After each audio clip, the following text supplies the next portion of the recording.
তো আমরা এই ম্যাডামের 25 দিন আগে রাইনোপ্লাস্টি সার্জারি করেছিলাম। পাশের ফটোটা নিশ্চয়ই আপনারা দেখতে পাচ্ছেন কি কি সমস্যা ওনার ছিল, তবু আমি একবার বলে দিই।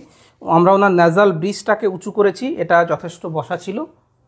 আমরা ওনার টিপ প্লাস্টি করেছি, টিপটাকে শার্পনিং করা হয়েছে, এবং ওনার ন্যাজাল বেসটা অনেকটা চওড়া ছিল, অ্যালার বেসটা চওড়া ছিল, অ্যালার বেসটাকে আমরা রিডাকশান করেছি।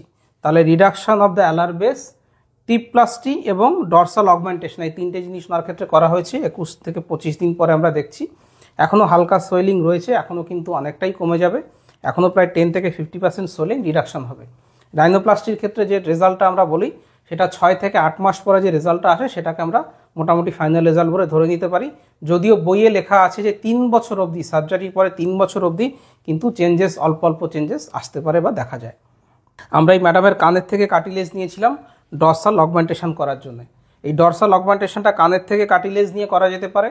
যাদের সিভিয়ারলি বসে যাওয়া নাক থাকে তাদের ক্ষেত্রে আমরা কস্টাল কার্টিলেজ নিতে পারি, বা যারা স্লাইয়েন্ট মডিফিকেশান চাইছেন তাদের ক্ষেত্রে আমরা কিন্তু সিলিকনের রিং নিতে পারি। এই বিষয়ে আমার আলাদা ভিডিও আছে, আপনারা নিশ্চয়ই দেখে নিতে পারবেন। তো আমাদের এই ম্যাডাম 25 দিন পরে কেমন দেখা যায় সেটা আপনাদেরকে দেখালাম।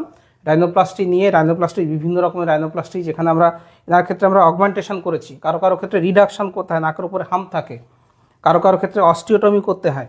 তো এই সমস্ত ব্যাপারগুলো নিয়ে আরও অনেক ভিডিও আমার ইউটিউব চ্যানেলে দেওয়া রয়েছে, বাংলা, ইংরেজি, হিন্দি 3টে ভাষাতেই দেওয়া রয়েছে। আপনারা দেখবেন, কমেন্ট করবেন, আমি প্রত্যেকটা কমেন্টের উত্তর দিয়ে থাকি।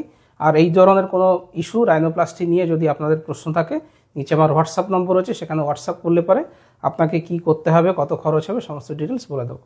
ভিডিওটা ভালো লাগলে লাইক করবেন, শেয়ার করবেন, চ্যানেলটা সাবস্ক্রাইব করবেন। ভিডিও দেখার জন্য ধন্যবাদ, নমস্কার।